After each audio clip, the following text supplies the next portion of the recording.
Hey everyone, and welcome back. So I have some news updates for you today. A couple of announcements and a couple of details. So first up, I actually want to mention, I don't think they've officially been announced yet, but I think they're about to. I do have two upcoming releases from Paramount. Two 4K releases, two more Tom Cruise films actually, two older ones.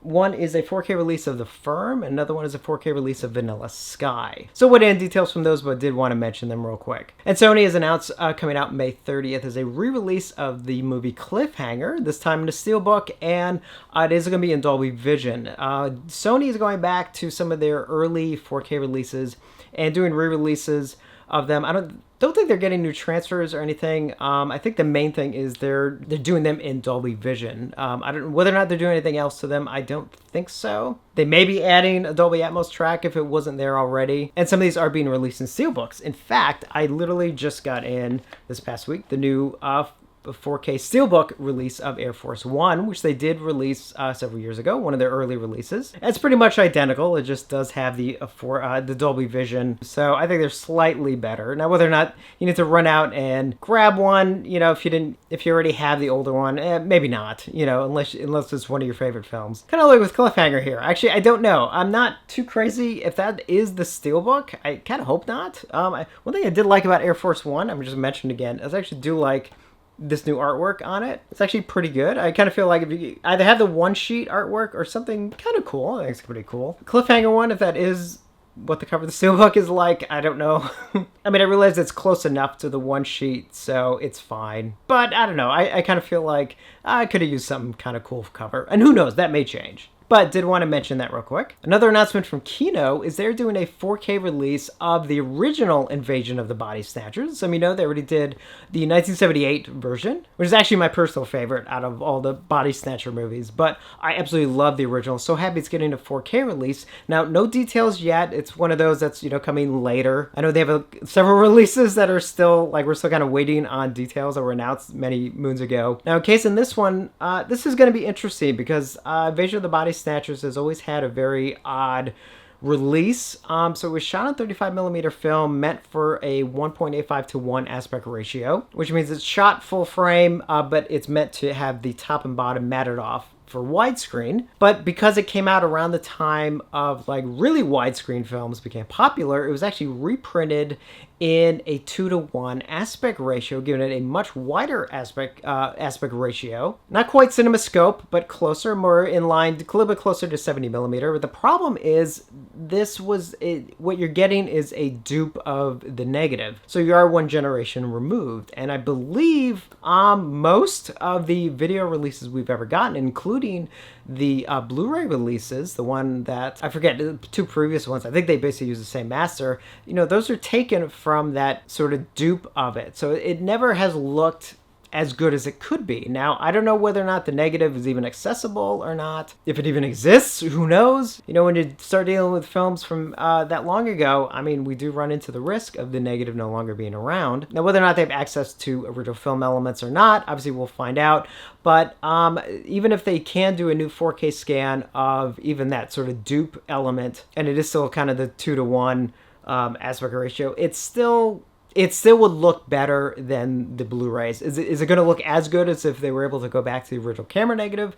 No, it's probably going to still look a bit soft. So we'll see what happens. Hoping for the best, but even then, as long as we can get a good release of it, that's at the very least, that's what I'm hoping for. And hopefully, maybe we can even get the actual release I really, really want. Now, some of you have actually asked me about this. I mentioned it briefly long time ago, I think when it was first announced, but since it had gotten any details, I actually haven't covered it, so I did want to cover it again, and that's from Warner Brothers, due out April 18th, so we're not too far away from it, and that is indeed the Superman 4K collection, which has Superman 1 through 4, the Christopher Reeve films. Now, kind of glancing through it, those of you remember, we did get a Blu-ray box set back in about, I think it's 2011 or so, somewhere around there. Now that one did include Superman Returns, which is not included in this set. This is just the Christopher Reeve films. But it does look like this one, as far as I could tell, does port over all of the extras that were in that set. Now whether or not it has all of the cartoons, I'm not 100% sure. Maybe missing one or two. There are some in this set though, but it looks like everything else is ported over. So each film has a new 4K restoration, and each film is going to have a new Dolby Atmos track. Now, the only thing I'm not 100% sure is I'm trying to kind of figure out some of the specs, is whether or not it has any of the original theatrical mixes included or not. Warner Brothers can be iffy when it comes to including that. They are better than other companies by usually including it, so I'm hoping it is, but I can't say for sure at this moment. Little good news, bad news, depending on your point of view. Good news is we are getting both cuts of Superman 2 in 4K in this. So we're getting the original theatrical cut in 4K as well as the Richard Donner cut, which is great to see. Now, the downside, at least in my opinion, is unfortunately we're not getting the longer cut of Superman the movie, which I'm not really sure why. It looks like the included disc might technically be the same 4K disc of the first film we already got of the theatrical cut. Now, that's not bad. It was actually a pretty decent release. But the fact that we don't have the longer... I was kind of really hoping we'd have the longer cut. Now, I wasn't expecting the TV cut. Well, I mean, it'd be nice if it was included. I don't think it's included. Let me double check. No, it doesn't look like it's included. I was not expecting the TV cut to be in 4K. It'd be nice if it was included as an extra, though. But I'm really surprised that the longer cut, the one that was done in early 2000s or something, that Richard Donner did oversee, I'm surprised that one's not included in 4K. In fact, it's not, as far as I know, it's not even on this release at all. Could be wrong about that, but it doesn't look like it. As much as I love the first film and I love the theatrical cut, but my favorite is that longer cut that was done. So I'm kind of bummed about that. Happy the two cuts of 2 are on here. And I'm a fan of 3 and 4. I know 4 especially gets dogged a lot, and I can understand it.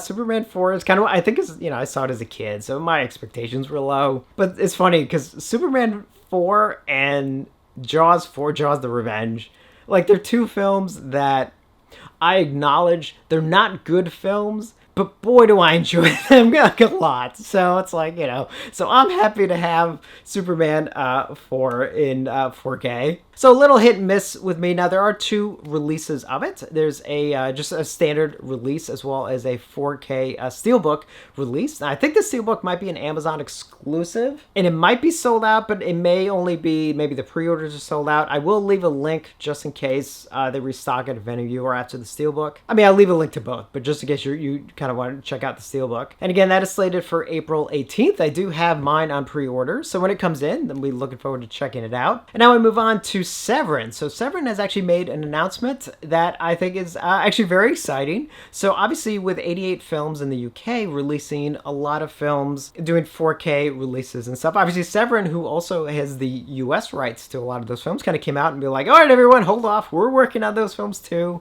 So don't go buying the 88 films. They didn't put it that way, but, I think that was basically what they were trying to say. In fact, speaking of 88 Films, I did recently get in their 4K release of Hell of the Living Dead, which I've not been able to watch yet. I do want to watch it. I did hear there were some possible color issues, which I'll look into, but I'm still amazed we got this one in 4K. I don't believe Severin is putting this one out, so I could not say no. Can't wait to visit that one in 4K. But Severin did come out and did announce that they are working on their own 4K versions of House on the Edge of the Park, Zombie Holocaust, aka Dr. Butcher MD. So that's definitely one I remember as a kid, seeing that VHS box for Dr. Butcher. I was wondering, like, what's that film about? And then definitely the big one, at least for me, is Burial Ground, getting that in 4K. And Burial Ground is a hard one because I think that was one that was shot on 16, always blown up to 35. So it'll be interesting to see how they handle all 3 of these films. They also said and more, so I don't know what they mean by more, but they definitely did specifically mention those 3 titles. So once we have details on that, obviously I'll mention it. I don't know if any of those are slated for May, some of the big May releases for them, or if they're kind of more for the fall, maybe Black Friday and things like that. But obviously any further details are released, I will jump on that immediately. Me and my love of Italian cinema. And Scream Factory has announced some new titles, semi-new. Actually, I think these were announced literally right after my last news update. So I'm a little behind here, but I did want to mention them real quick. I would say real quick, but it's like, are any of these things really quick? I don't know. I should probably stop saying that. So coming May 16th is a double feature Blu-ray, Region A locked, and it has Conquest of Space and I Married a Monster from Outer Space. Now, details will be announced at a later time, but I kind of love that they are still releasing some of those older films, because those are always a blast. And the next three are 4K releases. So first up, coming May 2nd, is a 4K release of the movie Skyline. Now, details will be released down the line. It is 2 discs, and it looks like the included Blu-ray will be Region A locked. I don't think I've even seen this film. Have you seen it? Let me know. I kind of remember when it came out, but I don't think I've seen it. So let me know if it's any good. Next up is re-release, this time in 4K, of the movie Brotherhood of the Wolf. They did come out with a Blu-ray release not too long ago. Now, it does say final details will be released at a later date, but they do release some of it. It does look like it, at least the Blu-ray. It is going to be a 3-disc set, so it's going to have 4K disc and then 2 Blu-rays. It does look like it at least does port over what was on their previous Blu-ray release of it. And again, the Blu-rays will be Region A locked. So further details will be released down the line. And then finally, coming May 30th as well, is the remake of The Haunting, the Jan de Bont film. Interesting one for 4K, and that is going to be a 2-disc set, 4K and Blu-ray. The Blu-ray will be Region A locked. And again, details will be announced further down the line. And finally, we get to the Vinegar Syndrome titles for March. So first up, we do have a new Pigorama title called the movie Babe from 1981. It's obviously not the family film about the pig. It's a completely different Babe. And it's a Region A Blu-ray, which is interesting. A lot of their adult titles are usually region free. So new transfer from the original 35mm camera negative, a brand new interview with screenwriter Rick Marks, as well as a reversible cover. Next up, a new one in their VSA titles, and that's the movie Dog Tags from 1987. That will be a region-free Blu-ray, and it is going to have a new transfer from the original 35mm inner positive. The Dogs of War, a 52-minute interview with writer-director Romano Scavolini, accepting the mission, an interview with executive producer Arthur Schweitzer, an alternate ending from the international version, as well as an original trailer, a video trailer, and a TV spot. And the next three are part of the regular lineup. So first up is sort of a multi-movie set. I think it's 3 films in this set. And it's the Mexican Gothic Collection, the films of Carlos Enrique Taboada. Hope I pronounced his last name right. And it has 3 of his films, Poison for the Fairies, Darker the Night, and Rapina. It's a 2-disc Blu-ray set, region-free, thank goodness. And it looks like each film has got new 4K transfers from the original 35mm camera negatives, presented in their original Spanish language soundtracks with newly translated English subtitles. Poison for the Fairies, a video essay with genre film scholar Valeria Villegas. Darker the Night, another video essay by Valeria Villegas. And Rapina, also a video essay with Valeria Villegas as well. All right, the next 2 are 4K releases. So the next one, which I'm actually really excited about, fan of this movie, buddy of mine actually showed it to me at one of our little movie marathon several years ago, and that's the movie Primal Rage from 1988. It'd be a 4K and a Blu-ray set, and the Blu-ray is region-free, and it does have a new 4K transfer from the original 35mm camera negative. Baboon Bite Maniacs, a brand new making-of documentary with the cast and crew. There's 86 minutes long, so a nice feature-length documentary. Video interview with producer Bill Eimerman, originally shot in 2020, as well as a still gallery. So that's one I'm looking forward to checking out. And then finally, the one that actually kind of surprised me is a 4K release of Freeway 2, Confessions of a Trick Baby. Was not expecting this. So from 1999, it's a 4K and Region A Blu-ray set. New 4K transfer from the original 35mm camera negative. Once Upon a White Girl, Remembering Confessions of a Trick Baby. A brand new making of documentary with the cast and crew. 98 minutes, another feature length making of. Bright on Dark, an interview with writer-director Matthew Bright from 2018. Disrupt and Revolt, an interview with producer Chris Hanley from 2018. Archival interview with Matthew Bright, an archival interview with executive producer Samuel Hadida. Behind the scenes footage and a still gallery. This is an interesting one because obviously they released the first Freeway last year in 4K, and that was a great release. That was so great revisiting that one. And I've only seen the second one. I know they're I think kind of related in title only. You know, I don't think there's really any connection between the two. But I think I've only seen the second one once, and I would say that was a long time ago, and I think it was on cable. And because I love the first film so much, I don't think I gave this one a fair shot. I think it's kind of one of those films that even though it's technically a sequel, I think you really have to view it sort of as its own thing. So looking forward to revisiting this one. And one thing I do want to mention real quick, because I don't know if I noticed this before or if it's new, but under the Vinegar Syndrome merch listing, they're selling the soundtrack, the LP soundtrack to Neon Maniacs, which is interesting because are they doing a release of Neon Maniacs? Because I would love it if they did. I think that got a Blu-ray release from Code Red, if I remember correctly, many moons ago. The late Code Red, unfortunately, since obviously Bill has sadly passed on. But I don't know, was there another release or was that the only one? You know, the problem with Code Red, of course, was always unless you were kind of following their releases, you probably didn't even know a lot of their releases even existed. And I'm a fan of Neon Maniacs, so I'm hoping that gets a really nice release, maybe a 4K release. That would be good. So I don't know if that's something Vinegar Syndrome is working on, or if they're just basically just selling the soundtrack. I don't know, but I just wanted to mention that real quick. So I'm gonna have fingers crossed that maybe they are working on that. And something I think I forgot to mention in my last video, but we are going to get a 4K release of the 1990 Tom Savini remake of Night of the Living Dead, which I'm excited for. I don't know who's putting it out. I don't know if it's going to be Sony or another company. I don't know yet. A lot of speculation there. The only thing I can hope for is